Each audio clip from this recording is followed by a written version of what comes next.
All right, welcome to week number 2. This week, or this past week, we were looking at the creative process, and you were starting to think about what it takes for you to be creative.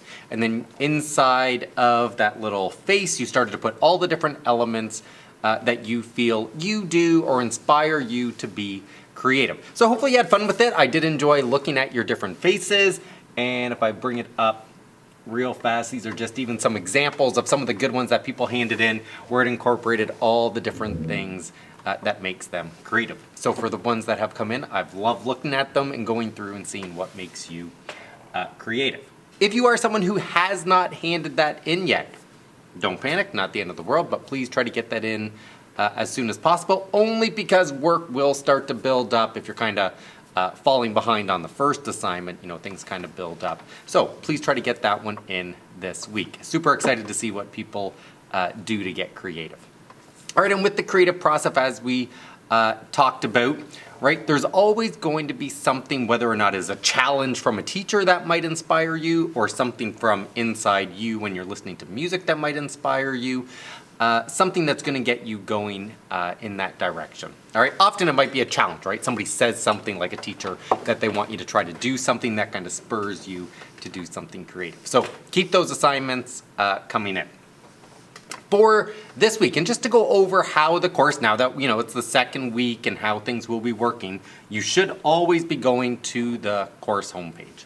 Okay, so even last week, if you were finishing up that orientation when you were sending me an email about your favorite movie, and I sent you one back, and for the one I was sending most people was The Snow Day, since we started the semester off with a double snow day. I thought that would be an appropriate movie to send. But when you look at the course homepage, I will always give you the task 1, which was the orientation, and the task 2, which is usually in the content related to the course, if it's in a minds-on, action, or a consolidation. The minds-on section will always be kind of like information, for something for you to read over to get your mind thinking about a certain topic.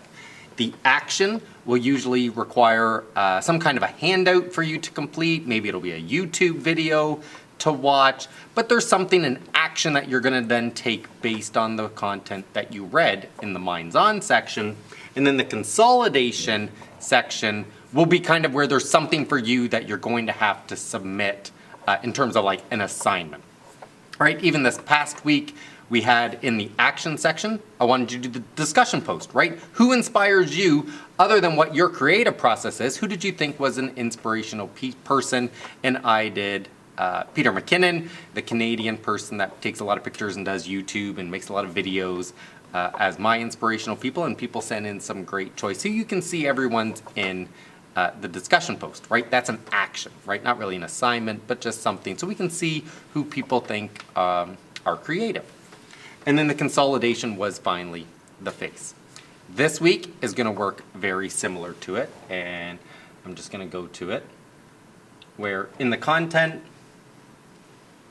I'm going to scroll down to elements and principles, elements of photography, and if you can see right on the page, it'll say Minds On, Action, Consolidation, right? And I know sometimes it gets long when we start putting all these in. If you hit consolidation, it just jumps right to it. Makes it a little easier with these tabs right at the top.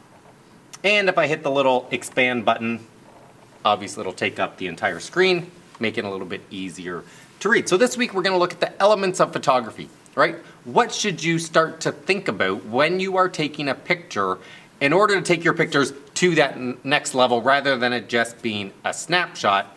There's going to be 7 main elements that we could include. So this first part, the Minds On, is the part that I want you to read through it. And you can read through it fairly slowly. Take Monday just to read through it, right? All you're doing is the Minds On section. Where? First one is line, right? And as you can see in these little pictures that I concluded, line will either direct the viewer's eye towards something, or it'll give you a feeling when you are looking at a certain image, right? The lines that are naturally in the world naturally will focus your attention.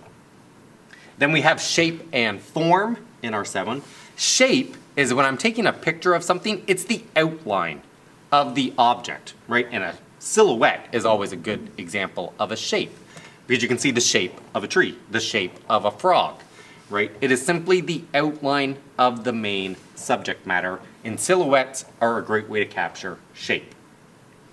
For form, form is when you're trying to create depth in 3 dimension to an object, right? So in this picture of the wave down in Arizona, it is showing that it's curved and has depth to that image. So you're trying to capture an actual 3D image rather than, as opposed to, a silhouette of something like a tree.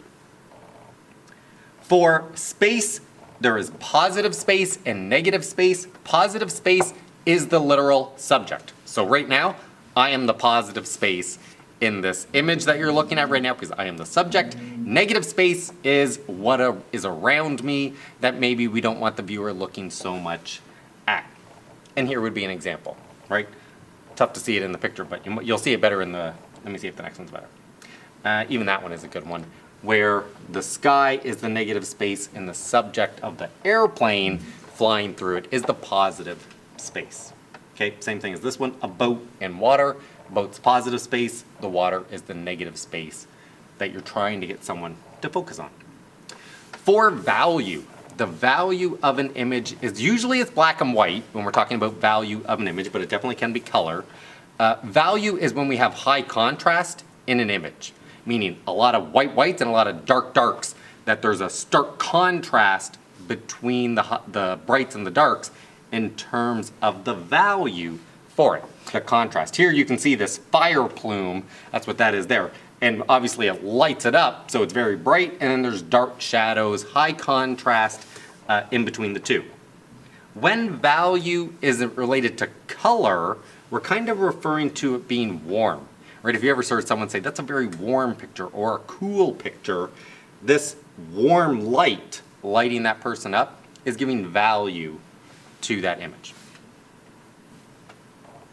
Next one, textures. Texture is always fun. If you get up close to something, you can start to capture texture like this elephant in the thick, dry skin of an elephant, or this face with a white, crusty paste kind of flaking off of it. It gives texture to that image. And then the last one is color, right? If you can create a burst of color in a certain spot, your eye is going to go right towards it. And we talk about the intensity, right, when we're increasing saturation or decreasing the saturation of a picture. Color is one that you do have to be careful with, right? If I just up the saturation of a picture, it's gonna start to give like kind of a fake look to it, because in the world, color isn't like super vibrant, right? So you do have to be careful that you're not pushing the saturation too high on a picture, because then it just starts to look a little fake and not very real. All right, then we're gonna get to the action section, and in this action section, there's 2 parts to it. There's a handout, and I'll just click on the handout. For this handout, it just has the 7 values. And beside each one, I want you to look at it, and you can just do it by looking at it, or you could actually fill it out and write it down. But if I just said, what is shape? What is included when you're taking a picture that represents shape? What would that mean? And I want you to think of the answer and just say it, or write it down. But for that one, you should be thinking it's the outline of an object, right? It's the silhouette. So I want you just to be able to look at the word and come up with what are the main characteristics for each word in photography. The second part, after you do, and once again, if I miss it, you just jump right back to that action part by clicking on the little action there. So I have the handout, which is the elements of photography, and then I have a YouTube series with the 7 elements of photography, just to help reinforce 7 videos, elements of art, form, line, shape, space, texture, and they're only 2 minutes, right? Maybe to watch them all takes like 12 minutes, not very long, they're 2 minutes each. But it will just give you more examples, right? The more pictures you can see with the examples, the better. Rather than just the 2 or 3 that I included in the slideshows, these ones will give you even more examples. And then, so let's say Monday, you just read through the first part, Tuesday and Wednesday, maybe even just Tuesday, you thought about what the words were on the handout, you watched the YouTube series, and then Wednesday, Thursday, Friday, you're going to be doing the consolidation. All right, because that's how each week is going to work. We're going to have 5 days in the week where I'm going to give you certain activities, but by the end of the week, you should be completed that little grouping of work. And this week for the consolidation, you're going to create a visual dictionary. Right? We just went over 7 elements of photography. Well, now we're going to create a little visual dictionary based on the 7 elements of photography. For the instructions, you're going to find a picture online, right? Nice and easy. So something that represents line in photography, you're going to find an image. Second part, you're going to take your own picture of something that is representing line, and line should be directing your attention to a specific object in photography. Then the third one, you're going to include either a selfie or, mine's a little Mountie character, a little character that you can include in your second picture as your proof that you actually took the picture, right? So you would just take a little selfie of you in that same environment, or if you got a funny little character that you could include, you would do that. And then for the fourth one, you're going to describe how your picture reflects whatever the element is you're describing, okay? So this would be my example right here. Given the example of line, I found this picture on the internet. I took this picture in the hallway of Orchard Park, and then I included my little Mountie in the hallway as well, so that you know I actually took that picture rather than just finding a random one on the internet. So you can include your little character or